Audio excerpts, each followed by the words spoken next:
wabarakatuh. Tabi pun. Perkenalkan, nama saya Antonia Cahyani Adesa Putri dari Prodi Pendidikan Bahasa dan Sastra Indonesia Universitas Muhammadiyah Kota Bumi.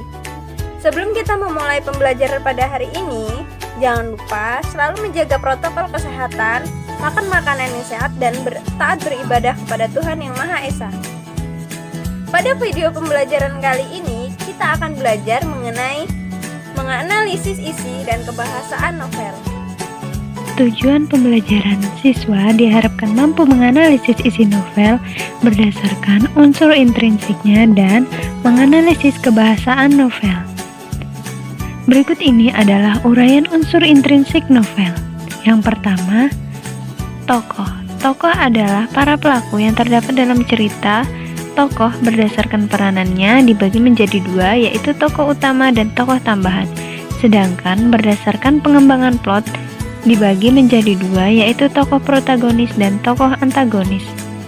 Tokoh utama merupakan tokoh yang sering diceritakan dalam sebuah novel, sedangkan tokoh tambahan adalah tokoh yang berkaitan erat dengan tokoh utama. Tokoh protagonis adalah tokoh yang baik dalam cerita novel, sedangkan antagonis merupakan tokoh yang memiliki sifat buruk. Yang ketiga yaitu latar. Latar adalah gambaran yang digunakan untuk menempatkan peristiwa di dalam suatu cerita fiksi.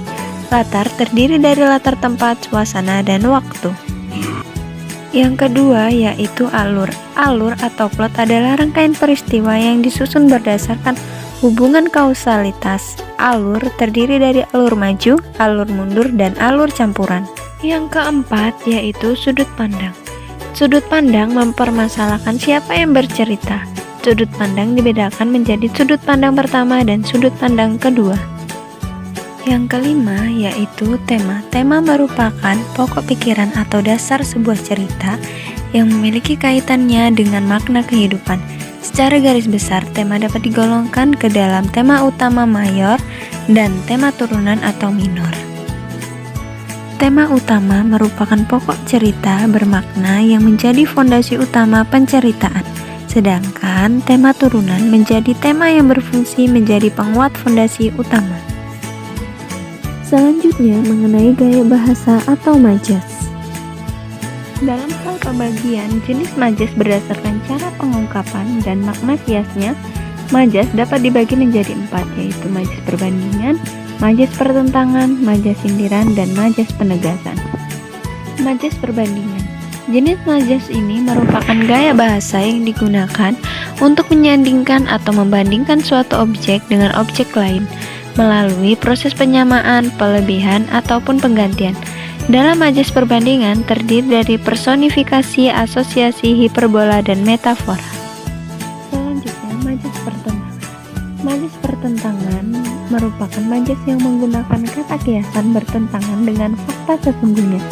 Jenis majas pertentangan yaitu paradoks, atesis, litotes, dan kontradiksi. Majas sindiran. Majas sindiran merupakan kata-kata kiasan yang tujuannya untuk menyindir seseorang ataupun perilaku dan kondisi. Jenis ini terbagi menjadi 3 subjenis, yaitu ironi, sinisme, dan sarkasme. Yang terakhir yaitu majas penegasan. Majas penegasan merupakan jenis gaya bahasa yang bertujuan meningkatkan pengaruh kepada pembacanya agar menyetujui sebuah ujaran ataupun kejadian. Jenis ini dapat dibagi menjadi 7 subjenis, yaitu sebagai berikut: pleonasme, repetisme, tautologi, paralelisme, antiklimaks, klimaks, dan retorika.